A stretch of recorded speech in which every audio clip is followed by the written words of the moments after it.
Hello, welcome to Meditations for Mortals. I'm Lindsay Milner. We're into week 2 and the theme of week 2 is taking action. Day 8 today is called Decision Hunting on Choosing a Path Through the Woods. So this is where I'm working through this 4-week programme, Meditations for Mortals by Oliver Burkeman, a 4-week guide to doing what counts. So shifting now towards, instead of accepting our finitude, to actually taking some action. And Burkeman says that embracing the limitations of life, it's not about passively just letting things happen to us. It's about taking some action, albeit that's going to be imperfect. But he says that accepting the finitude makes it easier to focus on things that count, to do the things that really matter to us. So he says that if we don't quite know what to do, the best option is to look for a decision that we can make, is to actually go ahead and think about some possibilities, and to just actually take that first step. He says that indecision, it's a way of us avoiding the pain of not choosing some of the other paths, of not following some of the other options. The second thing he says is that the decision isn't about some massive grand gesture.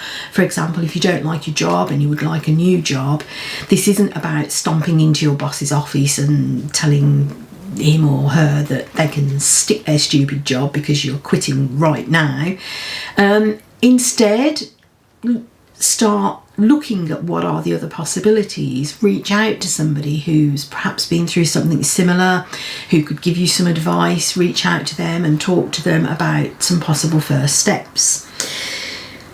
He says baby steps are absolutely fine, but the decision has to be not just in your head, it has to be a concrete action. There has to have been some action on your part. And this resonated with me because I've got a fairly recent example. Having finished my master's last year, I vacillated for months. I don't know what to do. There are lots of things I could do, but having all those options, I ended up paralysed and not taking any of them until a friend actually said to me, why don't you just write all the options down on a piece of paper and pull one of them out of a hat? So that's actually what I did, and that led to me starting to write articles on LinkedIn. And I know that since then I've picked up and I'm recording more videos as well, because I'd let that slide. But I think that's sort of the momentum. You find some momentum from taking a step and making some positive moves, creating some content, and then that leads on to other things, because I think I've kind of accidentally fell into this, well, maybe I will do this 4-week guide on a daily basis.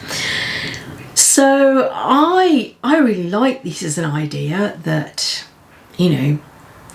just take some action, just do something. The other thing that it sort of picks up on is a book that I recently reviewed, Tiny Experiments, where she says, again, just view it as an experiment. It's not a life-changing decision. Tell yourself, make a pledge to yourself that you're going to carry out X action over X amount of time, and then just do that and see how it goes. And at the end of that tiny experiment, you can decide whether that was something that worked or not, whether it's something that you can develop or tweak in some way. So I really like today's meditation, really. Decision hunting. If you don't know what to do, have a look for a decision that you can make, then make it and take some action towards it. So there we have it. We're into week 2, take action. We're into day 8, decision hunting of Meditations for Mortals, a 4-week guide to doing what counts, written by Oliver Burkeman. Let me know, what do you think? Do you think this is a good idea? Is it something that's worked for you? Is it something that you think you'd like to pick up and try out? I look forward to seeing your comments, and I will see you tomorrow for day 9 of Meditations for Mortals. I'm Lindsay Milner. Bye.